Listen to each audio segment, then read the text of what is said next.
যারা বলে যে তোর দ্বারাই কিছু হবে না, এটা ফ্যামিলিগত বলেন, রিলেটিভ বলেন, বাহ্যিক মানুষ বলেন, সবাই কিন্তু আপনাকে একটা সময় গিয়ে কিন্তু সবাই আপনাকে অবহেলা করবে। আপনি যেই হন না কেন, আপনি পড়াশোনা করছেন কিংবা কি করছেন না করছেন সেটা না, আপনি যদি কিছু করতে না পারেন, কোনো কিছু যদি ব্যর্থ হন, তাহলে আপনার মনোবল ভেঙে যাবে কিংবা হচ্ছে যে আপনার আত্মবিশ্বাস থাকবে না আর কোনো কিছু করার প্রতি।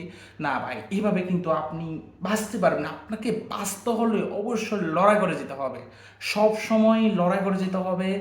আর হচ্ছে যে যেটা করবেন, একটা ধাপ রেখে একটার প্রতি আপনি সর্বোচ্চটা দিয়ে যান, দেখবেন অবশ্য আপনি সফল হবেন। সফল হওয়ার জন্য অবশ্যই ধৈর্যর প্রয়োজন। সো যারা বলেছেন তাদেরকে অবশ্যই আপনি দেখাই দিতে না পারলে কিন্তু আপনি মানুষ হিসেবে বাঁচার অধিকারটা আপনার নাই।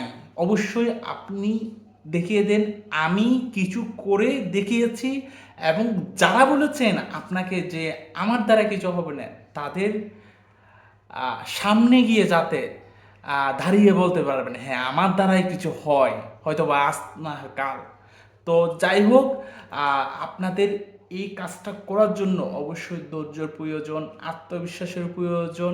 কঠোর পরিশ্রম করেন, একদিন না হয় একদিন অবশ্যই সফল হবেন। অবশ্যই সফল হওয়ার জন্য কিন্তু আপনাকে লড়াই করে যেতে হবে, সর্বোচ্চ লড়াই করে যেতে হবে।